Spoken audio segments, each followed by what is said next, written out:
প্রিয় দর্শক, আমন্ত্রণ জানাচ্ছি আমাদের নিয়মিত অনুষ্ঠান ইয়াং নাইট ক্লাব বক্সে। আপনারা নিশ্চয়ই ভালো আছেন। আজকে আমরা দুইজন তরুণ এই প্রজন্মের তরুণ পরিচালককে আমরা স্টুডিওতে আমন্ত্রণ জানিয়েছি। তারা সম্প্রতি একটি প্রকল্পে বা একটি ক্যাম্পেইনের আওতায় দুটি সিনেমা বানিয়েছেন। তারা বলতে তাদের টিম, আরও অন্যান্য সদস্য ছিলেন বা আছেন, তাদেরকে আমরা আমন্ত্রণ করতে পারি নাই। তাদের একজন হচ্ছেন মোহাম্মদ আমিনুল ইসলাম ইসহাক, তিনি বুনোফুল সিনেমার পরিচালক, এবং আরেকজন হচ্ছেন জোবায়ের হোসেন, তিনি ফিরে এসো ফারিয়া সিনেমার পরিচালক। আমরা আজকে তাদের সাথে কথা বলবো, আড্ডা দিব। আপনারা আমাদের সাথে যুক্ত হতে পারেন, আমাদের ফোন করতে পারেন 81892147 থেকে 7 পর্যন্ত নম্বরে। তো আমরা শুরু করি। কাকে দিয়ে শুরু করব? আচ্ছা, আপনাকে দিয়ে শুরু করি। যে আপনারা একটা ক্যাম্পেইনের আওতায় দুটো সিনেমা বানিয়েছেন, দুজনেই পুরস্কৃত হয়েছেন। আপনার সিনেমাটা ছিল পপুলার চয়েস, এটা সাধারণ মানুষের ভোটে, এসএমএস বা ফেসবুকের ভোটের মাধ্যমে, এবং আপনারটা হয়েছিল সমালোচক পুরস্কার। তো আপনারটা যেহেতু পপুলার চয়েসে, আচ্ছা আমরা শুনবো।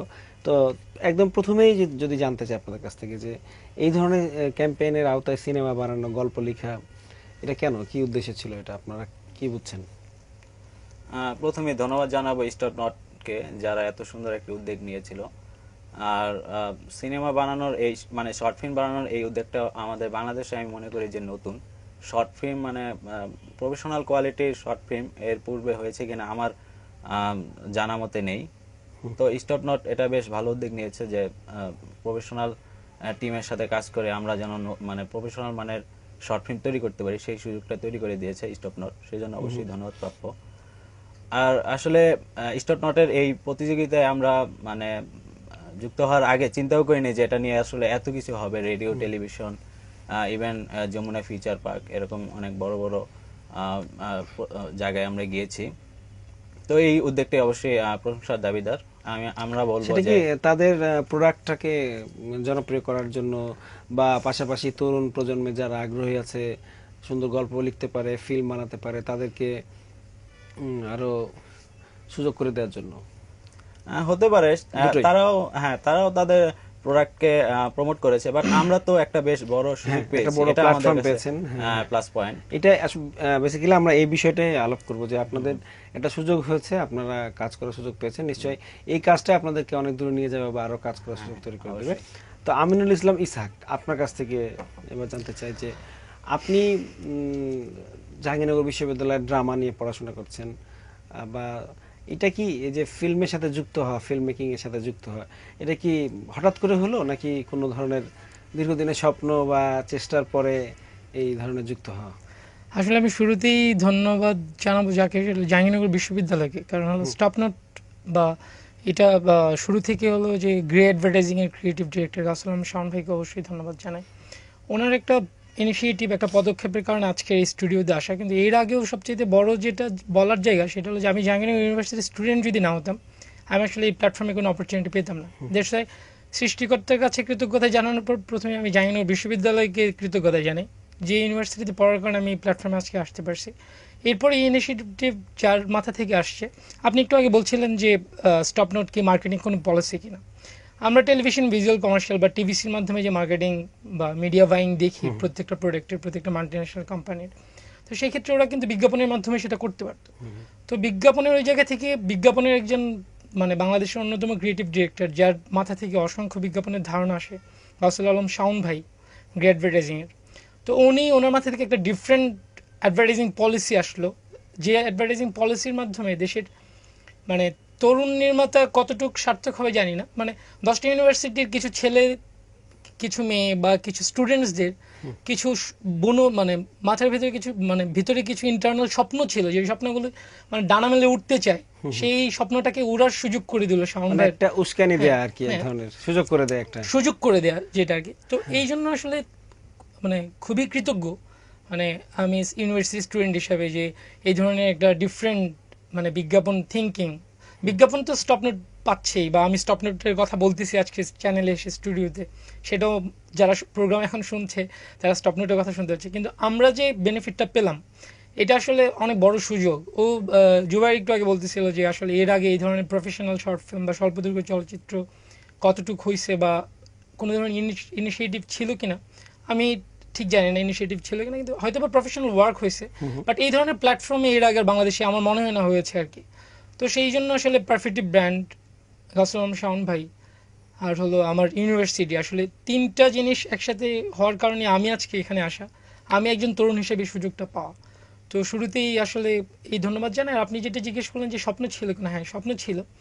জাহাঙ্গীরনগর বিশ্ববিদ্যালয়ের ড্রামাটিক্স ডিপার্টমেন্ট, নাটক সম্পর্কে ছোটবেলা থেকে যতদূর জানি, ডক্টর মোহাম্মদ সেলিম আলদিন, তো সেলিম আলদিন স্যারের নাম অনেক ছোটবেলা থেকেই শুনতাম যে উনি নাটক নিয়ে দ্বৈতবাদ একটা মানে তথ্য উনি প্রতিষ্ঠা করেছেন। ওই জায়গা থেকে ড্রামা ডিপার্টমেন্টে পড়ার একটা আকাঙ্ক্ষা ছিল। আর ইউনিভার্সিটিতে আসার পরেই শুরু থেকে 7-8 দিন পরেই দেখলাম যে নাটকের শুটিং হচ্ছে আমার পুরাতন গলার মানে ফ্যাকাল্টির সামনে। মাহফুজ ভাই আর তারিন আপু এখনও মনে আছে আমার, তারা অ্যাক্টিং করছিলেন। পেছন থেকে একজন একটা টেলিভিশন মনিটর নিয়ে বসেছিল, যদি আমার কাছে তখন মনে হয়েছে এটা একটা টেলিভিশন উনি দেখছেন। পরবর্তীতে জানতে পারি যে আসলে এটা মনিটর, এটা অবজার্ভ করছেন। তো এক ভদ্রলোক ওনাদেরকে বুঝাই দিচ্ছেন কীভাবে অ্যাক্টিংটা করতে হবে, বৃষ্টির একটা সিন ছিল। তো আসলে তখন খুব ভালো লাগলো যে এটা তো অনেক মজার কাজ, যে উনি বুঝাই দিচ্ছেন আমরা আসলে টিভিতে যাদেরকে দেখি মানে তারা একজন তাদেরকে গাইড করতেছে, যাকে আমরা কখনো দেখি না, দেখতে পারি না, বিষয়টা তখন ভাবি নাই। ভাবছি যে এরকম একজন মানুষ যে অনেক মজা করে ওদেরকে বুঝাই দিচ্ছে, ওদেরকে কন্ট্রোল করতেছে। সো এটা আসলে টেলিভিশন স্ক্রিনে দেখার চাইতে এটা তো অনেক মজার কাজ, যে আমি এদেরকে কনভিন্স করতেছি, এদেরকে আমি ডিরেক্ট করতেছি বা ডিরেকশন দিচ্ছি। তো ওই জায়গা থেকে ইন্সপিরেশনের প্রথম বীজটা ভিতরে মানে তার মানে আমি যদি বলি আর কি, আপনার কথা থেকে যেটা বুঝলাম যে হঠাৎ করে হয় নাই, আপনি স্বপ্ন দেখতেন বা আপনার অভিনয়ের প্রতি আগ্রহ ছিল, ডিরেকশন বা আপনার পড়ালেখা সেভাবে এখানে ভর্তি হওয়া। তো আমি এবার আপনার কাছে জানতে চাই, চুবার কাছ থেকে, এই যে এই ক্যাম্পেইনে যুক্ত হওয়ার আগে বা এই ধরনের একটা প্রজেক্টের আন্ডারে সিনেমা বানানো, শর্ট ফিল্ম বানানোর আগে আপনার কি কোনো হাতে খড়ি হয়েছিল বা অভিনয়ে বা স্ক্রিপ্ট রাইটিংয়ে বা মেকিংয়ের ক্ষেত্রে? হ্যাঁ, এখানে আমি বলে রাখি যে আমি পড়াশোনা করতেছি মাল্টিমিডিয়া অ্যান্ড ক্রিয়েটিভ টেকনোলজি। তো এই সাবজেক্টের আন্ডারে ফিল্ম, অ্যানিমেশন এই বিষয়গুলো রয়েছে। তো যার কারণে দেখা গেছে যে আমাদের ড্যাফোডিল ইন্টারন্যাশনাল ইউনিভার্সিটির যেই মানে প্রজেক্টগুলো রয়েছে, পরীক্ষার যে প্রজেক্টগুলো, সেগুলো অনেকটা এরকমই কাজ থাকে। যেমন এর পূর্বে আমি স্ট্রিট চিলড্রেন নিয়ে শর্ট ফিল্ম করেছি, ইউটিউবে গেলে দেখা যাবে। তারপর 2D অ্যানিমেশন করেছি। তো এই ধরনের মানে ছোটখাটো কাজ আমাদের করা হয়েছে, তবে এত বড় পরিসরে আসলে এটাই প্রথম। আচ্ছা, তো আপনি যুক্ত হলেন কিভাবে এই ক্যাম্পেইনে বা এই প্রক্রিয়ার সাথে যুক্ত হলেন, সেই ঘটনাটা যদি একটু বলেন আমাদের। না, এটা আসলে মানে আমাদের ভার্সিটিতে এই ক্যাম্পেইনটা করা হয়, যেটা স্টপ নট ইএলসি ক্লাবের, আমাদের ড্যাফোডিলের ইএলসি ক্লাবের মানে এবং স্টপ নট দুটার সমন্বয়ে এই প্রোগ্রামটি মানে শুরু করা হয়। তারপরে আমি সেখানে বেশ বড় একটা ব্যানার দেখি, যেটা লেখা থাকে যে আনিসুল হক স্যার আসবেন, গল্প বলবে, গল্প চালো, ফিল্ম বানাও, এরকম একটা কন্টেস্ট, প্রতিযোগিতা। তো ওই ব্যানার দেখে আমি ইন্টারেস্ট ফিল করি। তারপর আমি আমার ফ্রেন্ডদের নিয়ে, আমাদের টিম মেম্বারকে নিয়ে আমরা যাই গল্প বলার জন্য। তো সেখানে প্রায় 25টা টিমের ভিতর থেকে আমাদের গল্পটি তখন সেরা নির্বাচিত হয়। গুড। তারপরে আপনাদের বিশ্ববিদ্যালয়ের 25টা টিম? হ্যাঁ, শুধু আমাদের বিশ্ববিদ্যালয় থেকেই প্রায় 25টা টিম অংশগ্রহণ করে গল্প বলার জন্য। তো আপনাদেরকে কি টপিক দেওয়া হয়েছিল বা কিভাবে টপিকটা সিলেকশন করা হলো? আনিসুল হক স্যার এক লাইন বলে দিতেন, গল্পের শুরুটা বলে দিতেন। তারপর সাথে সাথেই মাত্র 10 মিনিট আমাদেরকে চিন্তা করার সময় দেওয়া হয়েছিল। তারপরে আমাদের কাছ থেকে গল্প শোনা হয়েছিল, যেটা যেমন আমাদের গল্পের সময় উনি বলেছিলেন যে একটা ঘুড়ি বোকারটা হয়ে গেল, তো এরপর থেকে আপনারা তৈরি করেন। তো এটা বলার পর আমাদেরকে 10 মিনিট সময় দেওয়া হয়েছে। তারপরে আপনি আপনার গল্পটা তৈরি করলেন। আপনাদের কাছে কি বলা হয়েছিল গল্পের কোন? আমার কাছে ফুল পড়ছে, কোন একটা গাছ থেকে ফুল ঝরছে, ওখান থেকে শুরু। আচ্ছা, তো এই যে 10টা বিশ্ববিদ্যালয়, যতদূর আমি জানি পাবলিক প্রাইভেট ইউনিভার্সিটি মিলে 10টা বিশ্ববিদ্যালয়ে 10 রকম গল্প তৈরি হয়েছে বা 10টা বিষয় বলা হয়েছে। তো প্রথমে যাদের বলা হয়েছে তাদের সাথে তারপর একটা কোনো মিল নাই বা তারপর একটা কোনো মিল নাই, তো কোথাও তো একটা যোগসূত্র আছে। কি মনে হয় যে আপনার, আপনি স্ক্রিপ্ট নিয়ে এক্সপার্ট, আপনি বেসিক্যালি হলো যেটা শুরুটা স্টার্টিংটা হয়েছিল ইন্ডিপেন্ডেন্ট ইউনিভার্সিটি থেকে। ওদের আসলে জার্নিটা শুরু একটা ডায়েরি থেকে।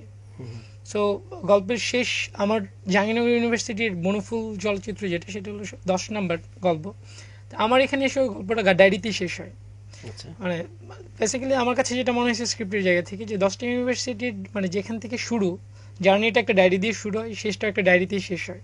মানে আপনি যদি ডায়েরি লেখা শুরু করেন, তাহলে ডায়েরির এক এক পেজে আপনার লাইফের প্রতিদিন এক একটা দিন এক এক রকম। কোনো দিন হয়তো আপনার ইচ্ছে হচ্ছে আজকে রাস্তায় যাচ্ছি, যানজটের একটা সিন আমার কাছে খুব বিরক্তিকর বা অন্যরকম ডিফারেন্ট কিছু আপনি নোট করলেন। আপনি রাতে বাসায় যাচ্ছেন, রাস্তার সাথে কোনো মিল নেই, সেরকমই ইন্ডিপেন্ডেন্ট ইউনিভার্সিটির সাথে পরের ইউনিভার্সিটির লোকেশন, আপনার লাইফের জার্নি থেকে শেষ পর্যন্ত তো লোকেশন ভেরি করে। ডেফিনেটলি। তো এই 10টা গল্পেও লোকেশন ভেরি করছে, বাসার স্টার্টিংটা যেখান থেকে, জীবনটা যেখান থেকে শুরু হলো, আপনি তো বাসা থেকে বের হলেন সকালবেলায়, আপনাকে রাতে বাসায় ফিরতে হলো। আই থিঙ্ক এই ধরনের কোনো একটা চিন্তাভাবনা আনিসুল হক স্যারের ছিল, সেই জন্য স্টার্টটা একটা ডায়েরি থেকে শুরু, ডায়েরিতেই শেষ। শুরু করলাম পড়তে, আবার ডায়েরিটা ক্লোজ হলো। ভিতরে জীবনের মানে নানা রকম গল্প, অনেক কিছু, অনেক সময় চলে যেতে সময় পারে, বয়ে অনেক গেছে। স্পেস যেতে পারে। That's true. আচ্ছা, আমি এখানে একটু হ্যাঁ, যুক্তি please. করি, সেটা হচ্ছে প্রতিটা গল্পের শেষের সাথেই এর পরের গল্পের শুরু। শুরুর সাথে কিছুটা মিল আছে। যেমন তার মানে আপনি একটা গল্প শেষ করলেন, তারপরে আপনার গল্পের শেষ অংশটুকু থেকে- বা শেষ লাইনটা এরপর- পরের টিমকে পরের দেওয়া গল্প, হয়। হ্যাঁ হ্যাঁ হ্যাঁ, ওইখান থেকে পরের ইউনিভার্সিটির গল্পটা শুরু হয়। তো এই যে তার মানে আপনি যেটা বলছিলেন যে শুরুটা হচ্ছে একটা ডায়েরি ওপেন করা দিয়ে এবং শেষটা হচ্ছে একটা ডায়েরি বন্ধ করা দিয়ে। তার মানে আমি জানি না আপনারা কি করেছেন, তো এই যে 10টা বিশ্ববিদ্যালয়ের বা 10টা টিমের যে 10টা ফিল্ম, ছোট ছোট ফিল্ম যেগুলো তৈরি হয়েছে, 1 থেকে 10 পর্যন্ত যদি আমরা পরপর জোড়া লাগাই, তাহলে আমরা কি দেখতে পাবো আসলে? ওই যে বা গল্পগুলা, যে গল্পটা আপনি শুরু করে দিয়েছিলেন প্রথমে জমা, গল্পগুলি এরকম ভাবে শেষ হবে, সেটা হলো যে আপনি তাহলে সাপোজ 10টা দিনের, আপনি হয়তো বা 10 বছর বা 15 বছর আগে আমি ডায়েরি লিখতাম, রেগুলার আমার প্র্যাকটিস ছিল প্রতিদিনকার। তাহলে আমি হয়তো বা ফ্ল্যাশব্যাকে যে, বা এখন আমার অবসর চলছে, আমি হয়তো বা আমার পুরনো ডায়েরিগুলি দেখছি। আমি আসলে ডায়েরিটা মানে এক এক দিনের এক একটা কোলাস পড়ে ডায়েরিটা বন্ধ করছি, আবার ডায়েরিটা খুলছি ডায়েরির পার্সপেক্টিভ থেকে যদি আমি বলি। বা আমি যেখানে গল্পটা শেষ করলাম, আমার হয়তো বা কোনো কারণে ব্যস্ততা শুরু হয়ে গেল, আবার ওইখান থেকে পরের দিন আমি আবার পড়তে শুরু করলাম, তাহলে তো স্বাভাবিকভাবে যেখানে শেষ হচ্ছে ওইখান থেকেই শুরু হচ্ছে। এইভাবে লিঙ্ক আপ করার চেষ্টা করা হয়েছে আর কি। আচ্ছা আচ্ছা, এইভাবে ধারাবাহিকতাটা এইভাবে ধারাবাহিকতা রক্ষা করা আচ্ছা, জোবায়ের, আপনার কাছে জানতে চাই যে এই আপনি তো কাজ করেছেন, ছোট ছোট কাজ, বা আপনি বললেন আপনার পড়ালেখার অংশের মধ্যে, তো এই যে তখন কি আলাদা সিঙ্গেল কাজ করেছিলেন, নিজে কাজ করেছিলেন, এককভাবে কাজ করেছিলেন, কিন্তু পরে এই কাজটা তো আপনি একা একা করেন না, আপনার টিম ছিল আপনার সাথে। টিম তো টিমে কাজ করতে গিয়ে কেমন লাগলো? আসলে শুধু আমাদের টিম ছিল এটা বললে ভুল হবে, এর বাইরেও আমাদের গাইড দেওয়ার জন্য আরো অন্যান্য মেম্বার ছিল। কারখানা প্রোডাকশনের কিছু আমাদের সুপারভাইজ ডিরেক্টর ছিলেন, তারপর ডিওপি ছিলেন, এর বাইরেও আরো অনেক মেম্বার ছিল। তো টোটাল একটি মানে টিম বেসড কাজ যেটা আমরা দেখেছি। এখান থেকে আমরা একটি শুটিং টিম কিভাবে কাজ করে তার কিছুটা আইডিয়া আমরা পেয়েছি। বিশাল যে একটা পরিসর, সেটা আমরা আসলে এই শর্ট ফিল্ম করতে গিয়ে আমরা বুঝতে পেরেছি। যেমন লাইটম্যান ছিল আলাদা, তারপর মেকআপ ম্যান ছিল, এরকম বিভিন্ন ক্যাটাগরি, বিভিন্ন পার্সনকে আমরা একসাথে কম্বিনেশন করে আমরা এই ফিল্মটা তৈরি করেছি। মানে একটা বড় ফিল্ম বানানোর, অনেক বড় ফিল্ম বানানোর, ফুল লেংথ ফিচার ফিল্ম বা যে কোনো ধরনের ফিল্ম বানানোর একটা রিহার্সাল কিন্তু হয়ে গেছে। একটা হাতে করে হলো। এটা এবং ওয়ার্ক ফ্লোটা কি, কোনটার পরে কি হয়, তারপরে কিভাবে কাজ করে, কার কি কাজ, সে বিষয়গুলো সম্পর্কে একটা ধারণা তৈরি হয়েছে। তো এখানে আসলে ফিল্মকে বলা হয়তো যে ডিরেক্টরস মিডিয়াম, তাই না? যে director is the captain of the ship. তো এখানে আপনার কন্ট্রোল কতখানি ছিল? আপনার কাছে জানতে চাইবো এটা। আচ্ছা, এটা আসলে মানে টিমের, আপনি কিভাবে দেখতে চাচ্ছেন আপনার সিনেমাটা, আপনার গল্পটা, সেটা আপনি ঠিক করেছেন এবং আপনি ওভাবেই দেখতে চাইবেন। তো আপনার যখন অনেক ডিওপি, অনেক লোকজন, অনেক সিনিয়র লোকজন ছিলেন, তখন কি আপনার কাজ করতে অসুবিধা হয়েছে? না আসলে খুব বেশি অসুবিধা হয়েছে তা না, ওনাদের কাছ থেকে আমরা অনেক নতুন নতুন জিনিস মানে শিখেছি। তবে কিছু তো সমস্যা হয়েছিল, যেমন আমাদের টিমের মেম্বাররাও দেখা যেত যে আমরা সব বিষয়ে একমত হতে পারিনি, সেক্ষেত্রে কিছুটা না, এটা তো একমত হতে না পারলে তো ভালো, এটা আরো নতুন নতুন কিছু বিষয় বের হয়ে আসবে। হ্যাঁ, আর সবসময় যে আমি সঠিক তাও কিন্তু নয়, সেক্ষেত্রে দেখা গেছে যে আমাদের টিমের মেম্বাররা অনেক হেল্প করেছে, আর অন্যান্য যারা ছিলেন তারাও আমাদের ভুলগুলো ধরিয়ে দিয়েছেন।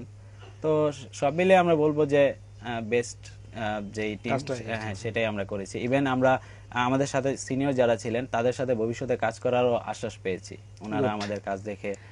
আপনার ক্ষেত্রে কি হলো?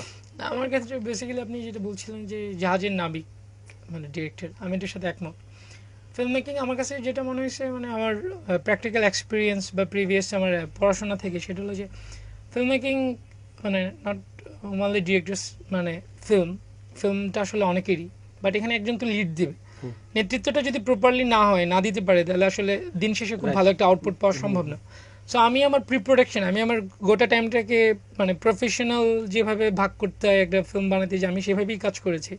যদি আমি সময় পাইছি অনেক কম, প্রি প্রোডাকশন আমার একটা টাইম ছিল, আমি সেগমেন্ট করে দিছি যে আসলে কে কাস্টিং এ আমাকে হেল্প করবে। আমাকে আমার একটা ছোট ভাই যে আমাকে কাস্টিং হেল্প করছে, ওর ডিউটি জাস্ট কাস্টিং নিয়ে বিজি থাকা। কস্টিউম কে করবে, কস্টিউম সেকশনের জন্য কস্টিউম ওয়ার্ড্রপে আমি ওকে দিছি। আমাকে অ্যাসিস্ট করবে কে অন শুটে, বা আর্ট ডিরেকশন কে দিবে, আমার সেগমেন্ট করা ছিল। এবং বিফোর শুট আমার কাছ থেকে সবকিছু অ্যাপ্রুভাল নিয়ে নিতে হয়েছে ওদের, আমি সবকিছু ফলো আপ করছি যে আসলে কি হচ্ছে দিন শেষে। আমি আগামী এবং সব বিষয় আপনার মাথায় আমি আছে। প্রিকনশিয়াস ছিলাম, এবং আমার ছবিটা কি হতে যাচ্ছে সেটাও আমি প্রিকনশিয়াস মাইন্ড থেকে আমি ছবিটা দেখতে পাচ্ছিলাম যে আমি আসলে এই ট্রিটমেন্টে যাব।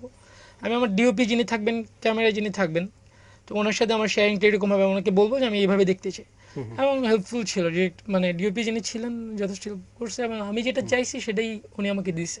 আচ্ছা, তো সেক্ষেত্রে কোনো ঝামেলা হয় না। অসুবিধা নেই। তো আপনারা কাজ শুরু করার আগে তো কর্মশালা করা হয়েছিল 2 দিন 3 দিন, বা যে যাতে কিভাবে কাজ করতে হবে আরো ভালোভাবে দেখানো যায়, বোঝানো, একটা আন্ডারস্ট্যান্ডিং নেওয়ার জন্য। তো এই কর্মশালাগুলো কারা ছিলেন বা কি কি শেখানো হতো? না, আসলে ওইরকম ভাবে আমাদের কোনো কর্মশালা আমরা পাইনি, তবে আমাদের স্ক্রিপ্ট নিয়ে বসতে হয়েছে যে আমরা যেই গল্পটা বলেছিলাম সেখানে মানে আরো কিছু নতুন যুক্ত করে আমাদেরকে দেওয়া হয়েছিল। পরবর্তীতে আমরা যতটুকু চেঞ্জ করা যায় সেটা চেঞ্জ করেছি। আর আমরা শুটিং এর জন্য মাত্র 2 দিন সময় পেয়েছিলাম, যার কারণে আমরা যতটুকু মানে ভালোভাবে করতে পারতাম সেটা আমরা ওইভাবে করার সুযোগ পাইনি, শুধুমাত্র 2 দিন সময় পাওয়ার জন্য। তবে না, এটা তো একটা কম্পিটিশনও, এটা আসলে সবার জন্যই হ্যাঁ, 2 সবার দিনের জন্য জন্য সমান সমান, ছিল। সেটা হ্যাঁ, অবশ্যই। এটা কি আসলে কিছু করার নাই, হয়তো যেমন আপনি স্ক্রিপ্ট লেখার জন্য 10 মিনিট সময় পেয়েছেন, হ্যাঁ। আপনাকে আরো 2 দিন সময় দিলে হয়তো আরো ভালো আরো হতো। ভালো আউটপুট। হ্যাঁ, হ্যাঁ। তো এইখানে এরকম কাজ হয়েছিল। তো অভিনয় করছিল কারা আপনার এইখানে? অভিনয় এটাও আমাদেরকে বলে দেওয়া হয়েছিল যে আমাদের ইউনিভার্সিটি স্টুডেন্টকে যেন নেওয়া হয়, কারণ বাইরে থেকে যেমন ধরা যাক আমরা যদি মোশাররফ করিমকে নিয়ে আসতাম, উনি যাই বলতো তাই কিন্তু হিট, তো ওইভাবে হলে হবে না, সেজন্য বলেই দেওয়া হয়েছিল যেন আমাদের না, একটা ইউনিভার্সিটি বিষয় যেটা হচ্ছে যে আপনার গল্পে যদি মোশাররফ করিম না থাকে ডিমান্ড না তাহলে করে। আপনি মোশাররফ করিম মোশাররফ করিমকে কেন? না, মানে এটা জাস্ট উদাহরণ দিলাম যে একজন সেলিব্রিটি আর্টিস্ট যদি থাকেন, যদিও আমাদের প্রত্যেক গল্পেই একজন করে সেলিব্রিটি আর্টিস্ট ছিলেন, আমাদের ছিলেন হচ্ছে মিশু সাব্বির। তো এর বাইরে আমরা যারা অভিনয়ে যারা ছিল সবাই আমাদের ইউনিভার্সিটি স্টুডেন্ট, এবং সবাই আগে অভিনয় করেনি এরকম পাবলিকই সবাই। আচ্ছা, আচ্ছা। আমরা একটা ছোট্ট বিরতি নিব, বিরতির পরে আবার ফিরে আসবো। হ্যাঁ, অবশ্যই। প্রিয় দর্শক, আমরা ছোট্ট একটা বিরতি নিচ্ছি, এক্ষুনি ফিরবো, আমাদের সাথে থাকবেন।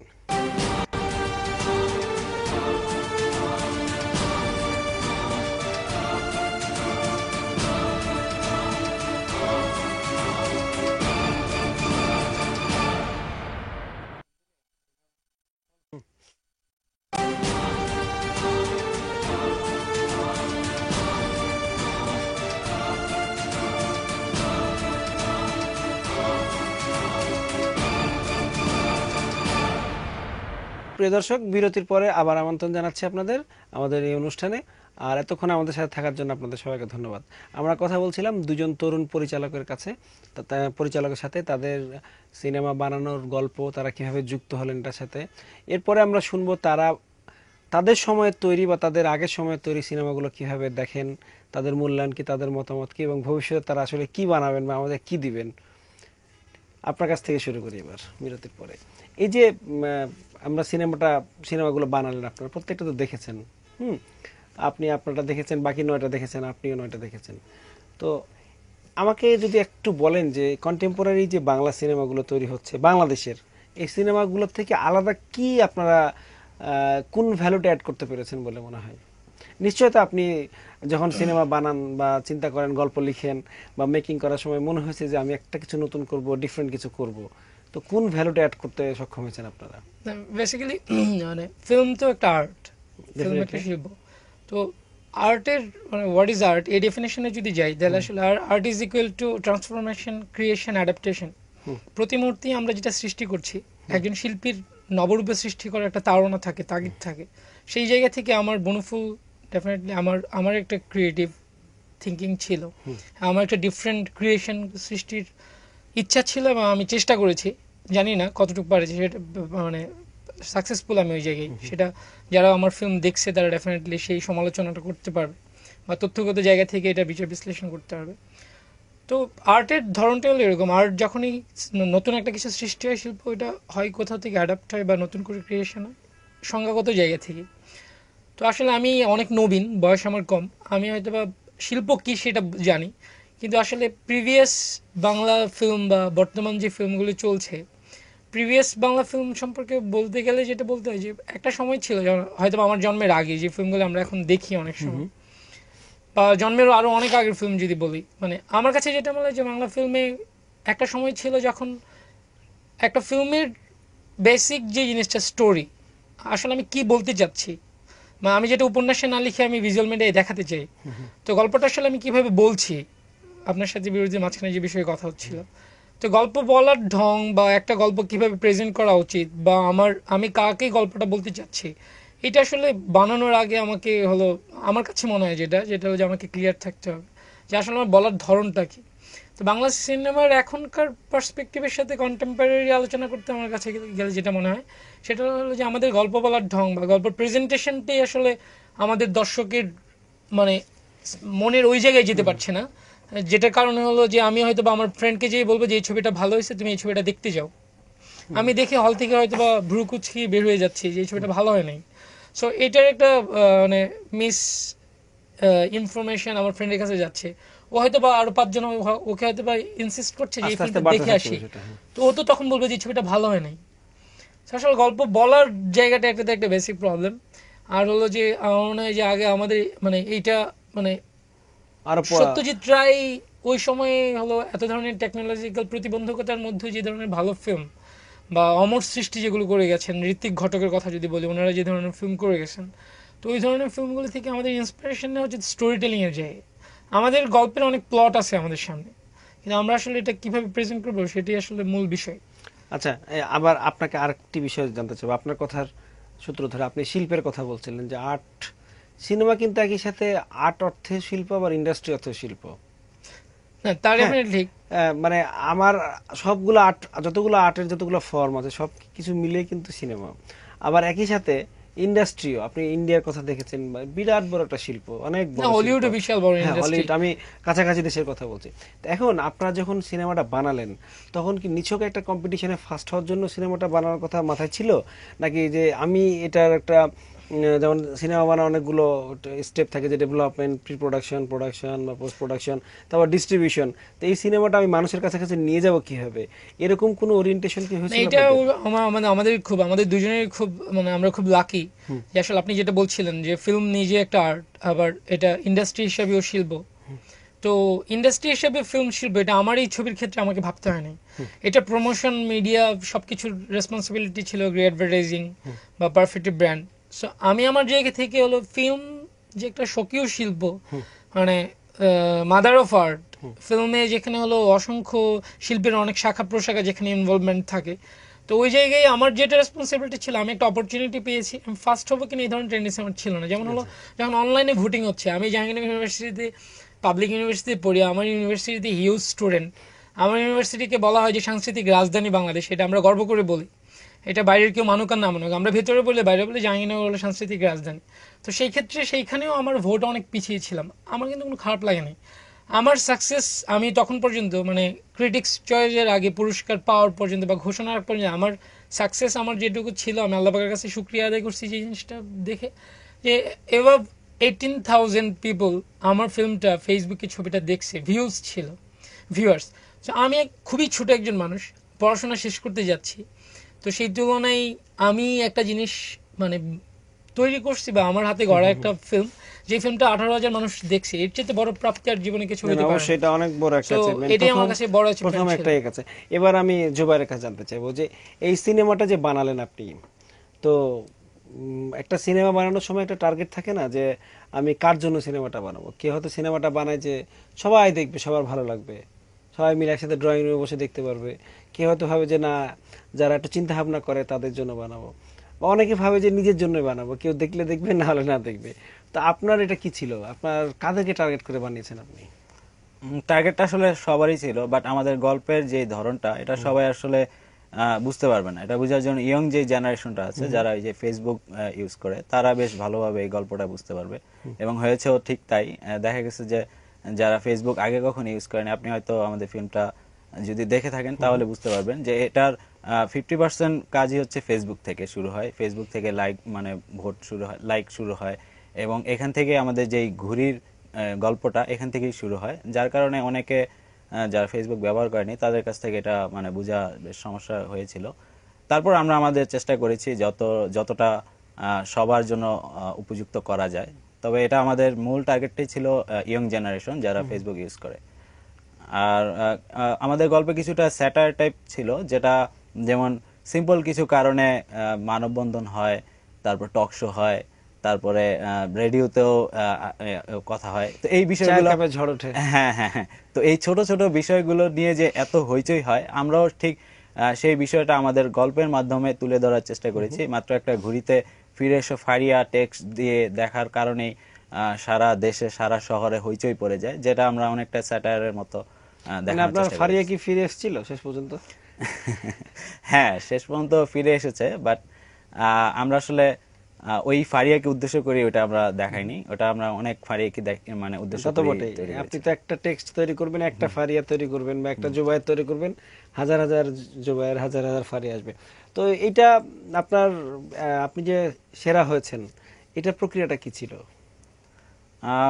আমাদের সেরা হওয়ার জন্য যেটা হয়েছিল বেস্ট পিপল চয়েস অ্যাওয়ার্ড, এটার জন্য আমাদের ফেসবুক লাইক শেয়ার তারপর SMS ভোটিংও ছিল। তো আমরা আমাদের নিজেদের মতো ক্যাম্পেইন করেছি যতটা প্রচার করা যায়। আর একটা জিনিস, ভালো না হলে কিন্তু মানুষজন দেখবেন, আমি যতই বলি, আমার নিজের আত্মীয় স্বজনও যদি হয়, তারপরেও কিন্তু খুব বেশি আমি মানুষকে জোর করে দেখাতে পারবো না। হয়তো আমাদের শর্ট ফিল্মটা ভালো ছিল বলেই আমরা পিপল চয়েস অ্যাওয়ার্ড পেয়েছি। আর আমাদের শর্ট ফিল্মটা প্রায় 30,000-এর বেশি আমাদের শর্ট ফিল্মটা দেখা হয়েছে, এবং এটা মাত্র 1 সপ্তাহে আমরা এই ভিউটা পেয়েছি। আচ্ছা আচ্ছা। তো এবার আপনার কাছ থেকে জানতে চাই, আমিনুল ইসলাম, যে এই যে কাজটা করলেন, এই খুব অল্প সময়ের মধ্যে একসাথে থাকলেন, কাজ করলেন, তো এই কাজটা নিশ্চয়ই আপনাকে ইন্সপায়ার করছে আরো নতুন কাজ করার জন্য। যেহেতু আপনি বলছিলেন যে আপনার বিরতির সময় এক ফাঁকে বলছিলেন যে আপনার খালা, যা আপনার অনুপ্রেরণার জায়গা, তার উৎসাহ আপনাকে, তো ওই এটা তো আপনাকে আরো সাহায্য করলো এই মাঝখানে এই স্টেজটা, যে এই যুক্ত হয়। তো এরপরে আপনার কাছ থেকে আমরা কি ধরনের কাজ পাবো? আমি তো আমার এখনকার মানে কাজ এই বা ইন ফিউচারে কাজ করব সেই ভাবনার জায়গায় আমার ফ্যামিলি, আমার ছোট খালা পান্নানটির পরে আসলে আমার ডিপার্টমেন্ট, ড্রামা অ্যান্ড ড্রামাটিক্স ডিপার্টমেন্ট। তো ড্রামা ডিপার্টমেন্ট আমাকে যে জিনিসটা শেখালো বা আমি যেটা শিখলাম, যেটা আমার বাকি জীবনে কাজে লাগবে, সেটা হলো যে আসলে সহিষ্ণুতা এবং হলো ধৈর্য। মানে আমাদের একটা প্রোডাকশন, আমি যখন, এটা তো 7 দিনের একটা প্রোডাকশন, আমার প্রোডাকশন পোস্ট প্রোডাকশন, আমরা যখন ল্যাবে প্র্যাকটিস করি দিনের পর দিন, সকাল থেকে সন্ধ্যা পর্যন্ত একটা প্রোডাকশন নামানোর জন্য, তো আপনি থিয়েটারের সেই পরিশ্রম চেয়ে অনেক বেশি, তো যেটা আমাদের আসলে ধৈর্য শক্তিটাকে অনেক বেশি বাড়িয়ে দেয়। আচ্ছা, আমরা একদমই শেষ মুহূর্তে চলে এসেছি। আপনি 10 সেকেন্ডের মধ্যে বলবেন যে আপনার যদি দর্শকদের উদ্দেশ্যে কিছু বলতে চান। হ্যাঁ, দর্শকদের উদ্দেশ্যে বলবো অবশ্যই, তবে তার আগে আমি আমার টিমের যেই মেম্বার রয়েছে তাদেরকে ধন্যবাদ জানাই। আতিক, আবির, আনিস, আমান, অনিক, ওরা আমার টিমের মেম্বার, এবং আমাদের ইউনিভার্সিটির হেড স্যার থেকে শুরু করে সিনিয়র এবং জুনিয়র ছোট ভাইয়েরও আমাদের অনেক হেল্প সবাইকে করেছে। ধন্যবাদ। সবাইকে ধন্যবাদ। আর অবশ্যই ধন্যবাদ জানাবো যারা আমাদের শর্ট ফিল্মকে লাইক ভোট দিয়ে আমাদেরকে জয়যুক্ত করেছে। জয়যুক্ত আপনাদের করার সুযোগ করে দুজনকে দিয়েছে। ধন্যবাদ, আপনাদের জীবন জয়যুক্তময় হয়ে উঠুক। ঠিক আছে প্রিয় দর্শক, আমরা আজকের মতো এখানে শেষ করছি। শুভরাত্রি।